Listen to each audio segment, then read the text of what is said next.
In the year 1274, two very different civilizations faced the same enemy.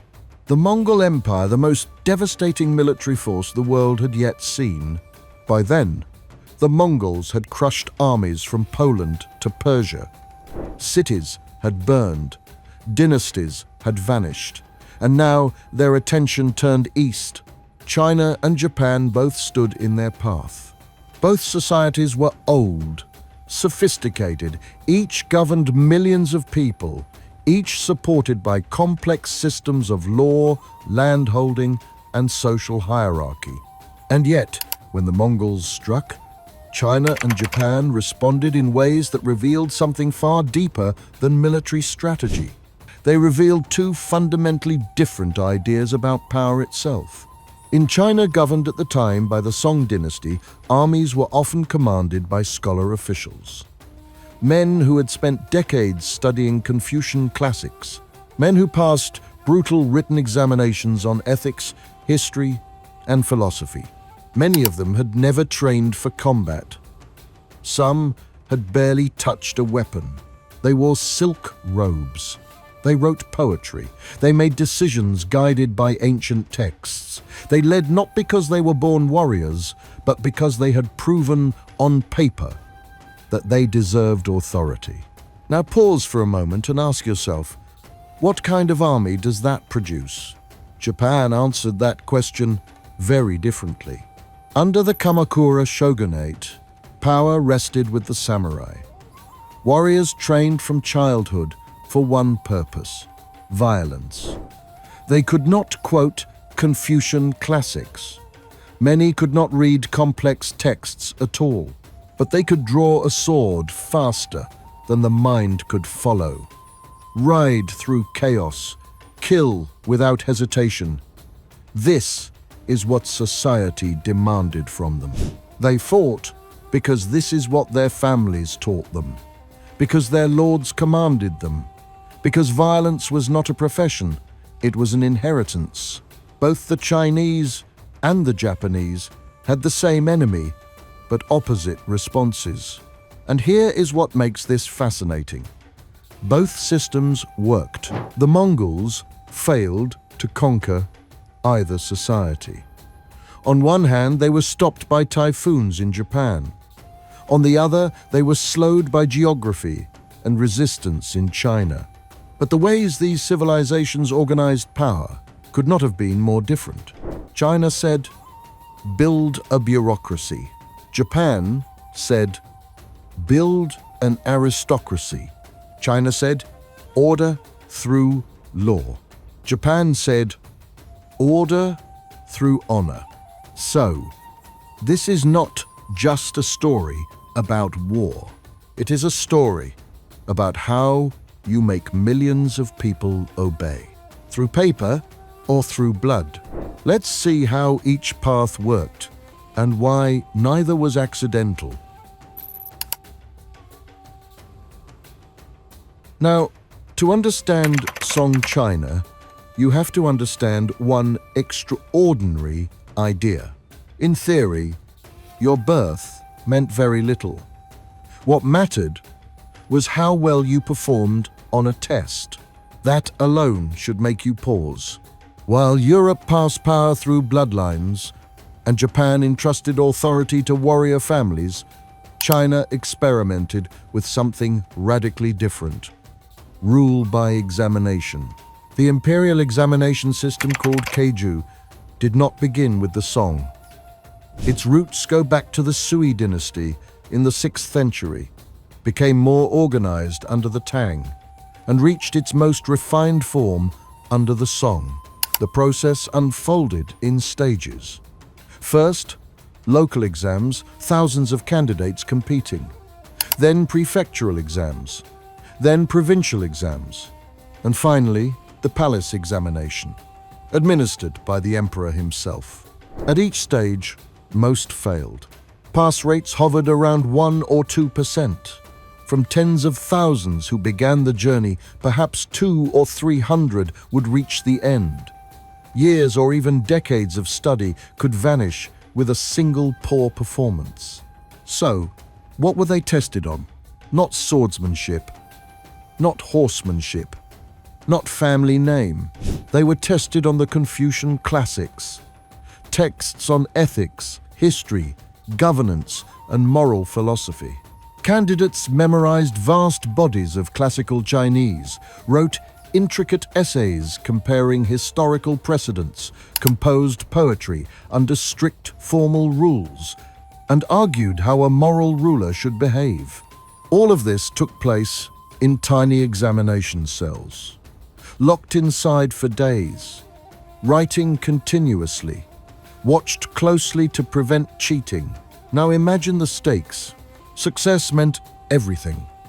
Official rank, steady income, honor for your entire family.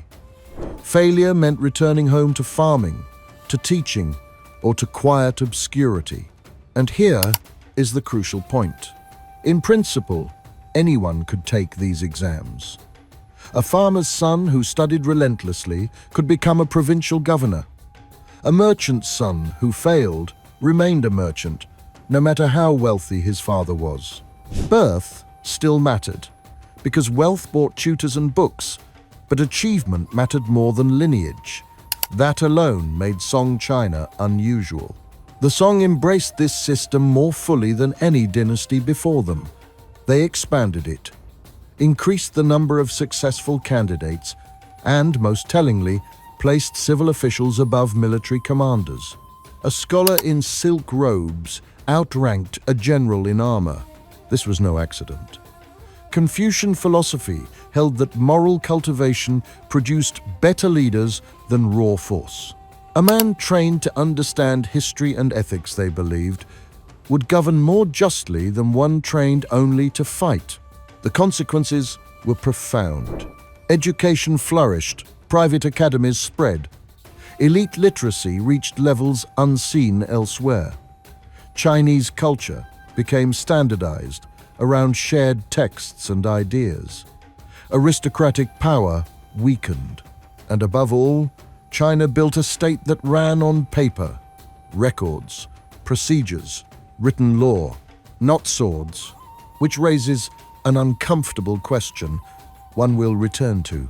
What happens when a society trained to rule through ink meets an enemy who rules through steel?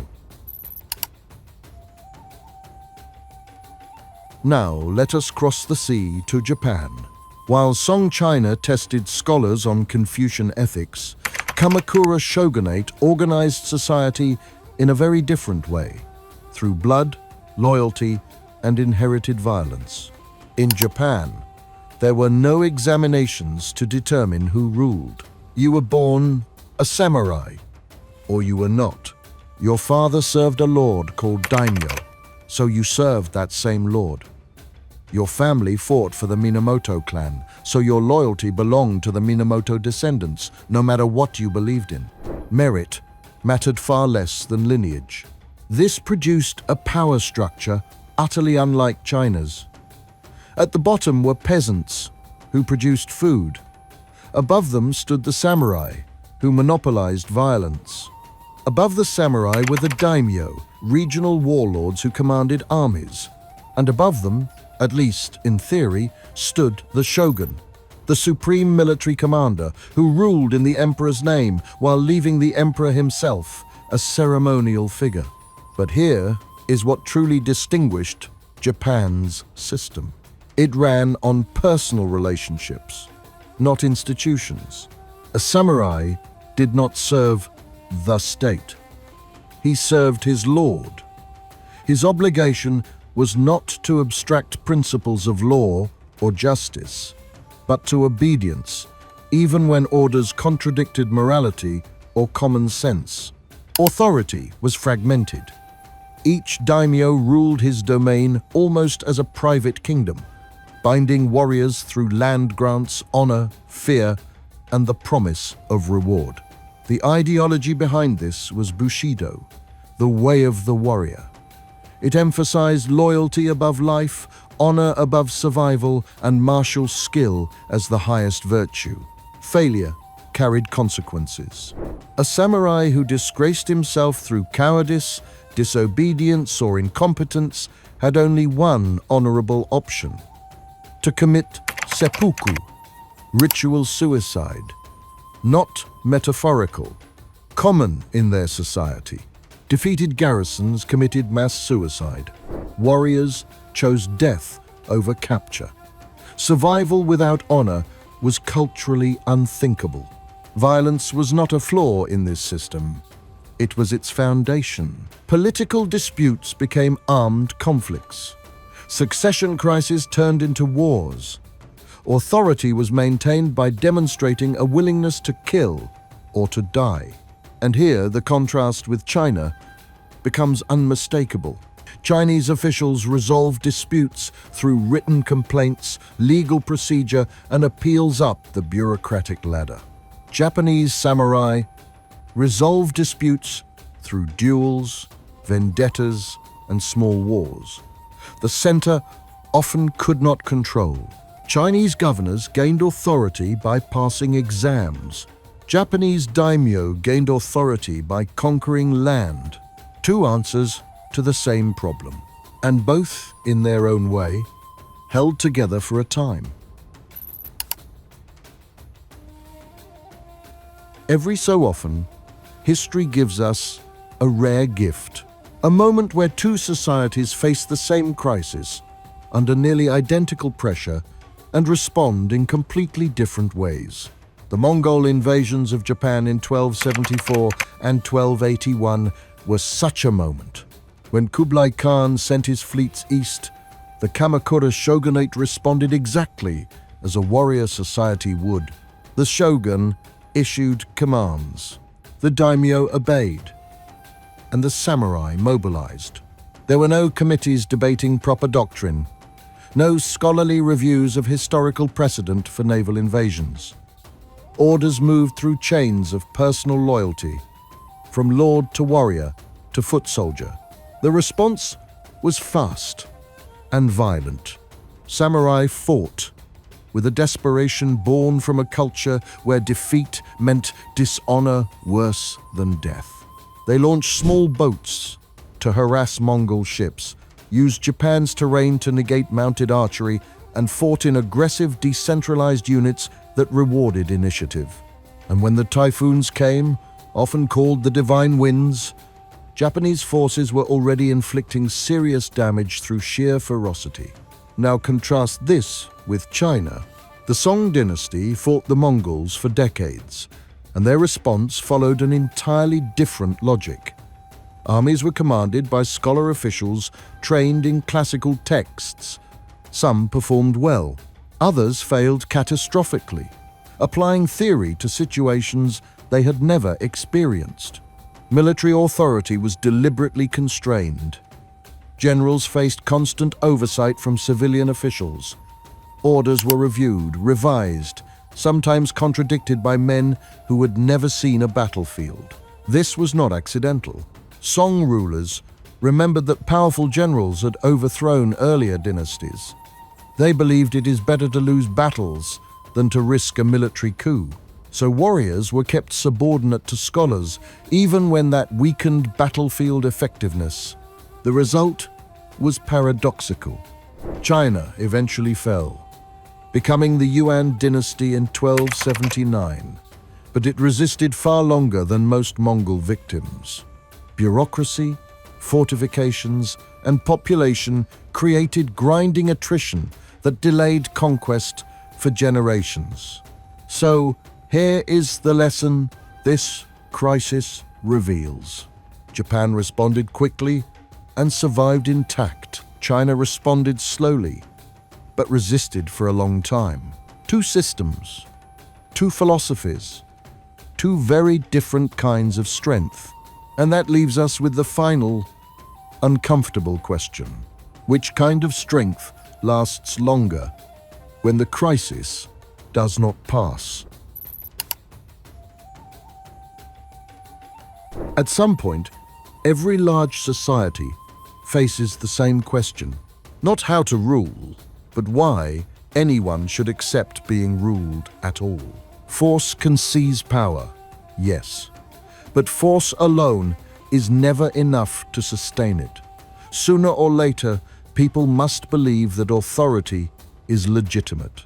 China and Japan solved this problem in very different ways. China's answer was this: merit legitimizes power.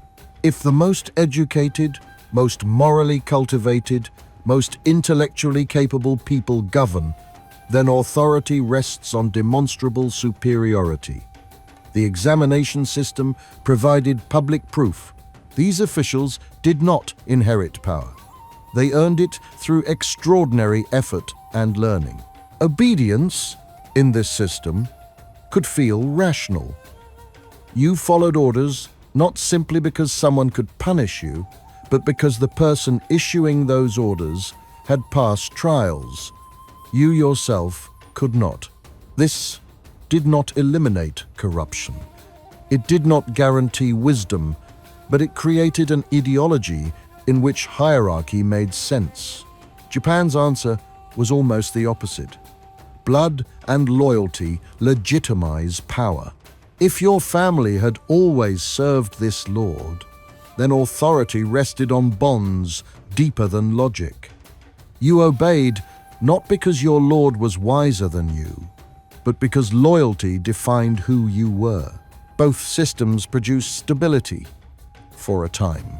China's bureaucratic state endured in various forms for over 1,000 years. Japan's feudal order lasted until the modern era. Longevity alone tells us something important. There is no single formula for social control. Different cultures make different bargains, but the costs were different. China's system created paths for talent regardless of birth, but demanded years of brutal competition, where failure meant obscurity. Japan's system offered clear identity and purpose, but locked peasants into permanent subordination. Two answers to the same problem, each elegant, each flawed, and each revealing what its society valued most. When Song China fell to the Mongols in 1279 and the Yuan dynasty took over, something remarkable happened. The examination system survived. The Mongol rulers, illiterate horsemen from the steppe, quickly realized that this vast bureaucracy was too useful to discard. They kept the records, they kept the officials, they even kept the exams, though they restricted access to favor Mongols. The system outlived conquest because it was never tied to one dynasty. It was a method of organizing society, and it worked. Japan adapted differently. When faced with existential threat, the samurai system doubled down. Bushido hardened, loyalty bonds intensified, authority became even more personal, even more absolute. Crisis demanded speed and violence, not deliberation. And the system survived because it could mobilize armed men instantly, without debate. Neither approach was inherently superior. Both achieved their central goal, maintaining order across millions of people. But they rested on very different assumptions about human nature. China bet on reason, education, and merit. Japan bet on honor, bloodline, and loyalty. And their descendants are still with us. Modern civil service exams echo the song. Modern Japanese corporate culture still prizes loyalty, reminiscent of samurai bonds. The forms have changed, but the question has not. How do you organize millions of people into a functioning society?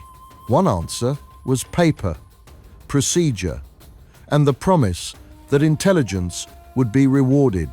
The other was swords, honor, and the certainty that breaking faith carried consequences. Both worked. Both lasted centuries. And both remind us that when civilizations face the same problem, there is never just one solution. Now, if you've stayed with me this far, thank you, truly. If you enjoyed this story, consider liking the video and perhaps subscribing. It helps these old lectures find new listeners. History, after all, only lives as long as we continue to tell it. Thank you for watching.